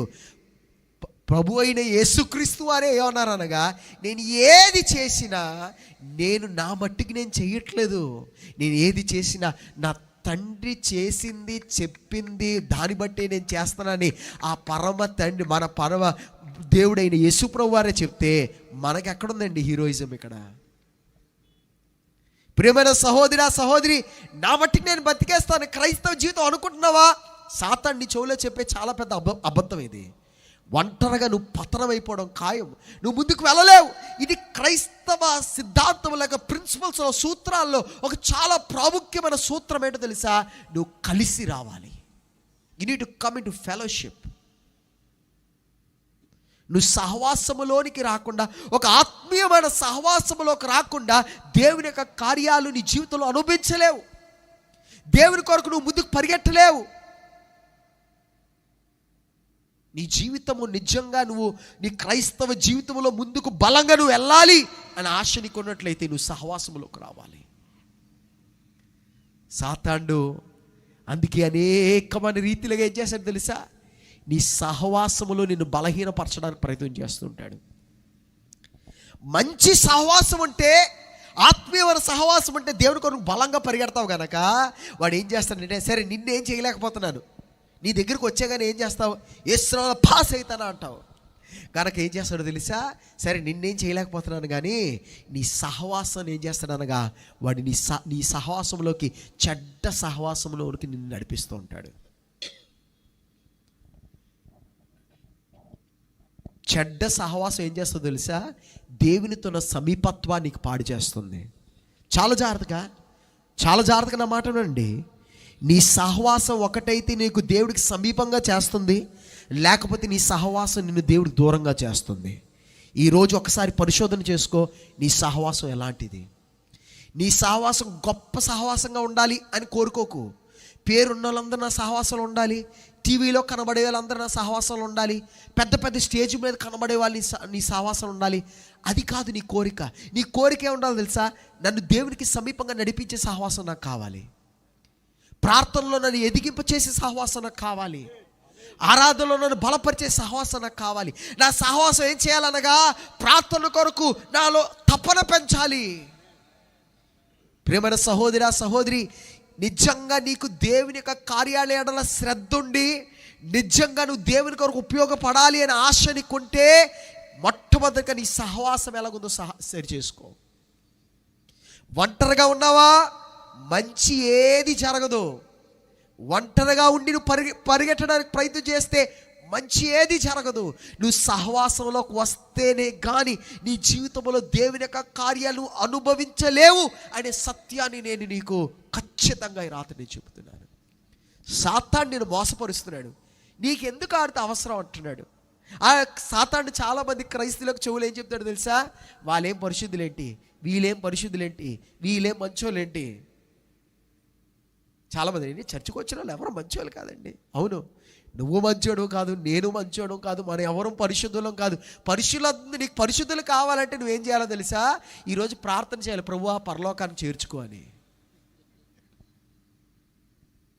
భూలోకంలో ఒక్కడు కూడా పరిశుద్ధులు లేడు. సంఘంలో ఉన్న వాళ్ళు పరిశుద్ధులు కాదు, వారందరూ కూడా బలహీనులే. కానీ మనం అందరూ ఎందుకు కూడి వచ్చామనగా పరిశుద్ధమైన దేవిని ఆరాధించడానికి మనం కూడి వచ్చాం. మనం పరిశుద్ధులం కనుక కూడి రాలేదు. ఆయన ద్వారా మనకున్న నీతి, మనకున్న పరిశుద్ధత ఆయన ద్వారా అనుగ్రహింపబడింది. మనం సంపాదించింది, సాధించింది కాదు. గనక మనం ఏం చేయబడవసరం లేదుగా దాన్ని బట్టి అతిశయపడవసరం లేదు. నీ యొక్క సహోదరుడు వాడు బలహీనుడు అయినప్పటికీ వాడి యొక్క ఆశ దేవుని కొరకు ఉన్నట్లయితే, నేను దేవుని కొరకు ఎదగాలి, దేవుని కొరకు వెళ్ళాలి అని ఆశ నీకు ఉన్నట్లయితే మంచి సహవాసం, మీరిద్దరు కలిసి రండి. ఈ దినాల్లో రోజు రోజుకి ఏమవుతుందో తెలుసా? సహవాసములు తగ్గిపోతున్నాయి, కలిసి వచ్చే అనుభవం తగ్గిపోతుంది. ఒక వచనాన్ని మనం చదువుదామండి. హెబ్రీయులకు రాసిన పత్రిక 10వ అధ్యాయం యొక్క 24వ వచనాన్ని చదువుదాం. హెబ్రీయులకు రాసిన పత్రిక 10వ అధ్యాయము 24, 25 వచనాలు ఒకసారి చదువుదామా? కొందరు మానుకునుచున్నట్టుగా సమాజముగా కూడుట మానక ఒకరినొకడు హెచ్చరించుచు ఆ దినము సమీపించుట మీరు కొలది మరీ ఎక్కువగా అలాగు చేయుచు ప్రేమ అపోస్తలులు అంటున్నాడు, కొందరు ఏం చేస్తున్నారు అనగా కలిసి కూడి రావడం ఏం చేస్తున్నారనగా మానేస్తున్నారంట. ఆ కాలంలో ఎలా మానేస్తారో మనకు తెలియదు కానండి, ఈ కాలంలో అయితే మానేయడం చాలా సింపుల్ అయిపోయింది. ఎందుకంటే చర్చికి రారు, ఏమంటారంటే నేను యూట్యూబ్లో చూసేసానులేండి అంటారు, ఆన్లైన్లో చూసేసానులేండి. పాస్టర్ గారు ఆన్లైన్లో వేరే ఆరాధన చూసేసానులేండి, చర్చికి రావడం కుదరట్లేదు కనుక ఆన్లైన్లో నేను చూసేసానండి. ఆన్లైన్లో ఆరాధనలు ప్రార్థనలు తప్పని చెప్పట్లేదండి. మీరు దేవుని యొక్క సన్నిధానంకి వెళ్ళిన తర్వాత మిగతా వారం అంతా ఆన్లైన్లో ప్రతి ఆరాధన చూడండి. కానీ సహవాసాన్ని మానేయొద్దు. సాతానుడి యొక్క నెంబర్ 1 ప్లాన్ నిన్ను నాశనం చేయడానికి, క్రైస్తవ సమూహాన్ని పతనం చేయడానికి. చూడండి, కోవిడ్ కాలంలో పెళ్ళిళ్ళు జరిగాయి, కోవిడ్ కాలంలో పుట్టినరోజులు జరిగాయి, కోవిడ్ కాలంలో అనేకమైన కార్యాలు జరిగాయి. కానీ ఏం జరగడానికి అడ్డు అంటే దేవుని యొక్క ఆరాధనలు జరగడానికి మాత్రం ఏమైందనగా అడ్డు. ఎందుకో తెలుసా? సాతానుడి యొక్క పన్నాగం అది. వాడు దేవుని యొక్క ప్రజలు కూడి కలిసి వచ్చినప్పుడు వాడి యొక్క రాజ్యము కూలిపోతుందని వాడు తెలుసు గనక వాడు అధికంగా పనిచేసేది ఏంటో తెలుసా? క్రైస్తవ సహవాసముల పైన, క్రైస్తవుల యొక్క ఆలోచనలో భ్రష్టత్వాన్ని తీసుకువచ్చి, మత పిచ్చిని తీసుకువచ్చి, లేకపోతే కులముల యొక్క పిచ్చిని తీసుకువచ్చి, సంఘముల యొక్క పిచ్చి తీసుకువచ్చి, మేము గొప్ప అంటే మేము గొప్ప, మేము గొప్ప అంటే మేము గొప్ప అనే ఆలోచనలోకి తీసుకువచ్చి సహవాసములో ఉండి దూరం చేసేసి వాడు ఏం చేస్తున్నాడు అనగా వాడు బలం పొందేస్తున్నాడు. దేవుని యొక్క రాజ్యము కట్టడానికి అడ్డుగా తీర్చబడుతుంది. ఎందుకో తెలుసా?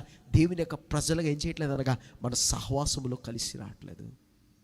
ప్రియమైన సహోదరి, ప్రియమైన సహోదరి, ఈ యొక్క రాత్రి ఒకవేళ మీలో ఎవరైనా దేవుని యొక్క సహవాసం నుంచి మీరు దూరంగా ఉన్నట్లయితే ఈ రాత్రి నిజముగా దేవుని యొక్క కార్యాలు మీరు జీవితాల్లో అనుభవించాలి అనే ఆశ, దేవుని కొరకు ఎదగాలి అనే ఆశ, దేవుని కొరకు కట్టబడాలి అనే ఆశ మీకు ఉన్నట్లయితే ఒంటరిగా ఉండొద్దు. అది మంచిది కాదు. సహవాసములోనికి వెళ్ళండి. గొర్రె పిల్లలు, మనం గొర్రె పిల్లలం, మన సింహ పిల్లలం కాదు. ఎవరెవరో చెప్తూ ఉంటారు కానీ మన సింహాలు కాదు, పులులు కాదు. మనం దేవుని యొక్క గొర్రె పిల్లలు ఎప్పుడు ఎలా ఉండాలో తెలుసా? కలిసి ఒక మందగా ఆ గొర్రెల కాపరి వెంట నడుస్తూనే ఉండాలి. అప్పుడే అది పోషింపబడతాయి, అప్పుడే దానికి కాపుదల దొరుకుతుంది, అప్పుడే అది చక్కగా ఉండగలుగుతుంది. మనం గొర్రె పిల్లలం. దేవుడు మనకి అప్పగించిన, దేవుడు ఏ మందలో అయితే మనల్ని పెట్టాడో ఆ మందలో చేరి మన గొర్రెల కాపరి వెంట ఏం చేయాలో తెలుసా? మనం నడిస్తే నీకు ఇంకే విధమైన అపాయం కలగదు. ఆయన కాపుదల నీకు ఉంటుంది. ఆయన వాగ్దానం నీ జీవితం నెరవేర్చబడతాయి.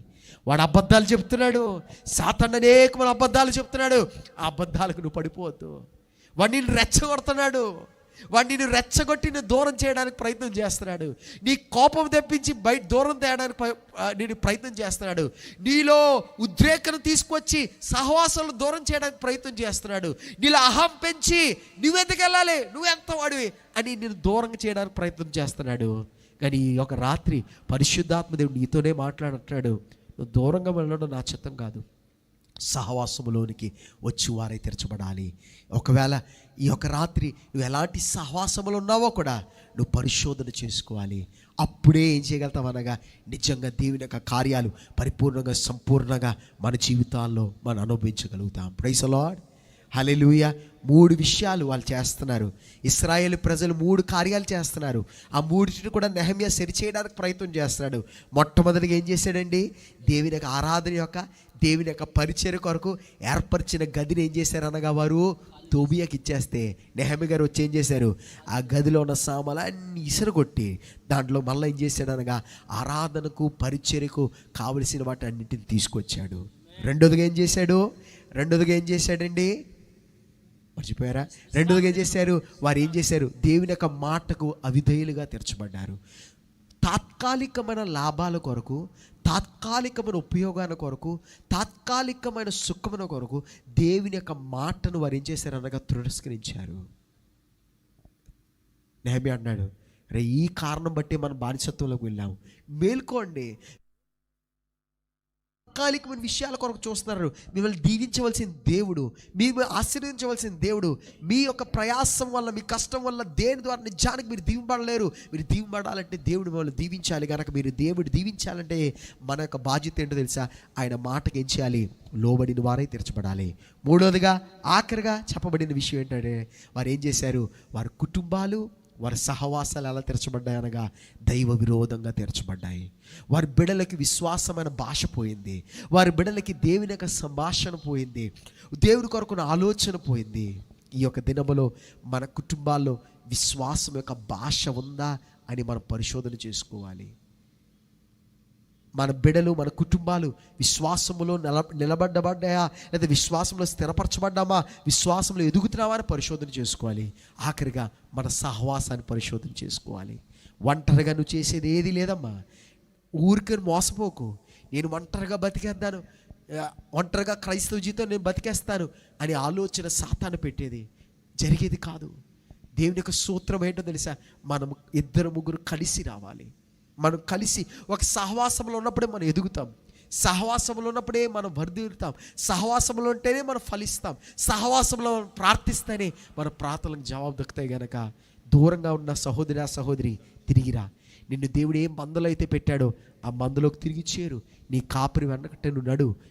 దేవుడు నమ్మకమైన వాడు. నేను ఎప్పుడు కూడా ఆయన విడిచిపెట్టడు. ఆయన వెంబడించిన వారుగా తీర్చబడు. ఒక్కసారి నీ సహవాసం ఎలాగుందో పరిశోధన చేసుకో. నీ సహవాసం చెడిందైతే, నీ సహవాసము దేవునికి అనుకూలంగా లేకపోతే నిన్ను దేవుడికి దూరంగా చేస్తుంది.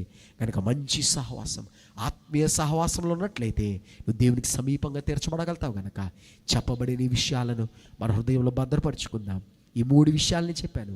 ఈ రాత్రి మీరు ఎక్కడి నుంచి వెళ్తుంటే ఆ 3 విషయాలు ఒక్కసారి మీరు ధ్యానించగలిగి దేవుడు మనతో మాట్లాడితే మనం ఏం చేయాలి? స్పందించాలి. స్పందించడానికి సిద్ధంగా ఉన్న వాళ్ళందరూ ఒకసారి లేచి నిలబడతారా? దేవుని యొక్క మాటకి స్పందించడానికి సిద్ధంగా ఉన్న వాళ్ళందరూ ఒకసారి లేచి నిలబడతారా? ఈ యొక్క రాత్రి ఒక్కసారి లేచి నిలబడి, ప్రభువా మీరు నాతో మాట్లాడారు ప్రభువా అని ఎంతమంది దేవునితో చెప్తారు? ప్రభువా మీరు నాతో మాట్లాడారు అయ్యా, ఇదిగో తండ్రి నా స్పందన, దిస్ ఇస్ మై రెస్పాన్స్. పలానా విషయం మీరు నాతో మాట్లాడారు ప్రభువా, పలానా కార్యం మీరు నాతోనే చెప్పారు ప్రభువా, పలానా విషయం మీరు నాతో మాట్లాడారు, నేను ఒప్పుకుంటున్నాను ప్రభువా. అవును ప్రభువా, నా యొక్క జీవితంలో ఆరాధన దొంగిలించేసింది చాలా కార్యాలు. కొంతమంది వ్యక్తులు, కొన్ని కార్యాలు, కొన్ని విషయాలు, కొన్ని ఆలోచనలు, కొన్ని అలవాటులు ఆరాధన దొంగిలించేసిందయ్యా, సహవాసం దొంగిలించేసిందయ్యా, పరిచర్యను దొంగిలించేసిందయ్యా. కానీ ప్రభువా ఈ యొక్క రాత్రి నువ్వు నాతో మాట్లాడావు ప్రభువా, నేను వాటిని నా జీవితంలో తీసి పారేస్తున్నానయ్యా. ఇంకా నాకు వాటిని అందరూ ప్రార్థనలో ఉందాం. ఎంతమంది చెప్తారండి? ఈ యొక్క అందరూ ప్రార్థనలో ఉందాం. ఎంతమంది దేవునితో సన్నిధానంలో 10 నిమిషాల్లో మనం ముగించుకుందాం. ప్రార్థనలో ఉందాం. ఒకసారి స్వరంగల వారందరూ కూడా స్వరాలెత్తి దేవునితో చెప్దామా? స్వరంగల వారందరూ కూడా స్వరాలెత్తి దేవునితో చెప్దామా? స్వరంగల వారందరూ కూడా స్వరాలెత్తి, చేతులు గల వారందరూ పరవైపు చేతులెత్తి దేవునితో చెప్దాం. ప్రభువా ఇదిగోనయ్యా నా జీవితం ప్రభువా, ఇదిగోనయ్యా నా జీవితం. ఇంకా తండ్రి ఈ యొక్క రాత్రి వేళ సమయంలో నువ్వు నాతో మాట్లాడి ఉండగా ప్రభువా, ఇదిగో నూతనమైన తీర్మానం నేను తీసుకుంటున్నాను ప్రభువా. పలానా కార్యాల జీవితంలో తీసి పారివేస్తున్నానని దేవునితో మాట్లాడదామండి, దేవునితో చెప్తామండి. ప్రభువా కొన్ని కార్యాల జీవితంలో తీసి పారివేస్తున్నానయ్యా, పలానా కార్యాలు, పలానా విషయములు, పలానా సహవాసములు నా జీవితంలో తీసి పారివేస్తున్నానని నిజంగా దేవునితో చెప్తామండి. నిజంగా దేవునితో చెప్తాం. ఈ రోజు దేవుడు మనతో మాట్లాడితే మనం దేవుని యొక్క మాటకు మనం స్పందించినప్పుడు మనం నిజంగా దేవుని యొక్క కార్యాలు మన జీవితంలో అనుభవించగలుగుతాం. ఎంతమంది స్పందించడానికి సిద్ధంగా ఉన్నారు? దేవుడు ఇప్పుడు మీ స్పందన కొరకు వేచి ఉన్నాడండి. ఇంతవరకు దేవుడు మాట్లాడాడు, ఇంతవరకు దేవుడితో మాట్లాడాడు, ఇంతవరకు పరిశుద్ధాత్మ దేవుడు మాట్లాడాడు. ఇప్పుడు నీ సమయం, స్పందించు. మౌనంగా ఉండకు. ఎప్పుడు ఇంటికి వెళ్ళిపోదామా అనే ఆలోచనతో కాదు, కానీ స్పందించు. ఆయన నీతో మాట్లాడి ఉండగా స్పందించు. రెస్పాండ్, స్పందించు. నోరు తెరిచి స్పందించు. నోరు తెరిచి ఆయనతో మాట్లాడు. అవును ప్రభువా నువ్వు నాతో మాట్లాడావు స్వామి, ఇదిగో ప్రభువా నా స్పందన, దిస్ ఇస్ మై రెస్పాన్స్, ఇదిగో ప్రభువా నా స్పందన అని నిజంగా దేవునితో చెప్దామా? దేవునితో మాట్లాడదామా? దేవునితో చెప్దామా? హృదయపూర్వకంగా స్వరమెత్తి ప్రభుతో చెప్దామా? ప్రభువా ఇదిగోనయ్యా నువ్వు నాతో ఈ పలానా విషయం మాట్లాడేనావు, ఇదిగోనయ్యా నా స్పందన అని నిజంగా దేవునితో చెప్దామండి. ఈ రాత్రి దేవుని స్వరం వినాలని ఆశిస్తున్నాడు సహోదరి, దేవుని స్వరం వినాలని ఆశిస్తున్నాడు. ప్రియమైన యవన బిడ్డ, దేవుని స్పందన వినాలని ఆశిస్తున్నాడు. మౌనంగా వెళ్ళిపోద్దు. ఈ రాత్రి మౌనంగా వెళ్ళిపోద్దు. దేవునితో ప్రత్యేకంగా మాట్లాడి ఉండగా దయచేసి స్వరం ఎత్తి ఆయన మాటకి స్పందిస్తావా? దేవుని జీవితంలో నూతన కార్యాలు దేవుడు చేయడానికి ఆయన సంసిద్ధంగా ఉన్నాడు. ఈ 3 దినాల్లో దేవుడు నీ జీవితంలో నూతన కార్యాలు దేవుడు చేయాలని ఆశిస్తున్నాడు. నీ కుటుంబంలో నూతన కార్యాలు చేయాలని దేవుడు ఆశిస్తున్నాడు. కానీ ఎంతమంది స్పందించడానికి సిద్ధంగా ఉన్నారు?